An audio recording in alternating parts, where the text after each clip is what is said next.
ಹಿಜಾಬ್ ವಿಚಾರದಲ್ಲಿ ಬಿಜೆಪಿ ತಕರಾರು ವಿಚಾರಕ್ಕೆ ಸಂಬಂಧಪಟ್ಟಂತೆ ಕೇಸರಿ ಶಾಲ್ ಹಾಕ್ಕೊಂಡು ಶಾಲೆಗೆ ಬರೋ ಹಾಗಿಲ್ಲ.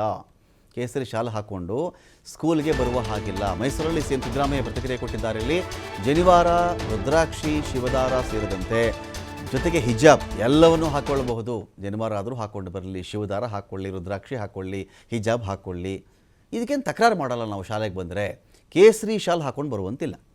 ಇದು ಒಂದು ಫ್ಯಾಮಿಲಿಯ ಸಾಂಸ್ಕೃತಿಕ ಆಚರಣೆಯ, ಅವರ ಒಂದು ಕಲ್ಚರಲ್ ಆಚರಣೆಯ ಭಾಗ ಅಲ್ಲ, ಕಸ್ಟಮ್ ಆಗಲ್ಲ. ಅದು ಕೇಸರಿ ಶಾಲ್ ಹಾಕ್ಕೊಂಡು ಯಾವ ಫ್ಯಾಮಿಲಿಯಲ್ಲಿ, ಯಾವ ಕುಟುಂಬದಲ್ಲಿ ಆ ಥರದ ಆಚರಣೆಗಳಿರಲ್ಲ.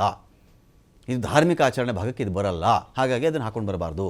ಜನಿವಾರ, ಶಿವದಾರ ಹಾಕ್ಕೊಂಡು ಬರಲಿ. ಯಾವ ನಂಬಿಕೆ ಆಚರಣೆ ಚಾಲ್ತಿಯಲ್ಲಿದೆಯೋ ಅದಕ್ಕೆ ಅವಕಾಶ ಇರುತ್ತೆ.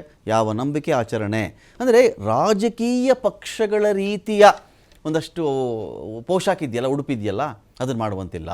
ಧಾರ್ಮಿಕತೆ ಹೆಸರಲ್ಲಿ ರಾಜಕೀಯ ಪಕ್ಷಗಳ ಪೋಷಾಕಗಳಿದೆಯಲ್ಲ, ಇದನ್ನು ಹಾಕೊಂಡ್ಬರುವಂತಿಲ್ಲ ಅಂಥೇಳಿ ಇದೀಗ ಅವರು ಒಂದು ರೀತಿಯಲ್ಲಿ ಇಂಡೈರೆಕ್ಟಾಗಿ ಅದನ್ನು ಹೇಳಿದಂಥ ರೀತಿಯಲ್ಲಿ ಸಿದ್ದರಾಮಯ್ಯನವರು ಮಾತಾಡಿದ್ದಾರೆ. ಒಂದು ಆದೇಶ ಮಾಡಿದ್ದೀವಿ, ಧಾರ್ಮಿಕ ಸಂಕೇತಗಳ ವಿಚಾರದಲ್ಲಿ ಆರ್ಡರ್ ಆಗಿದೆ.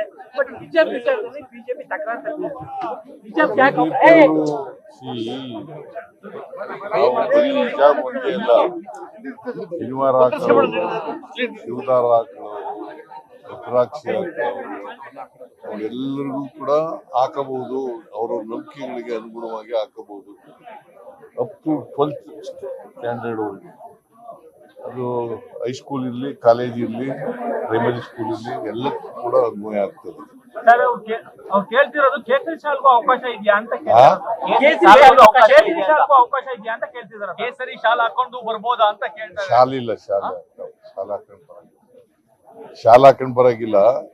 ಟರ್ಬನ್ ಹಾಕಬಹುದು,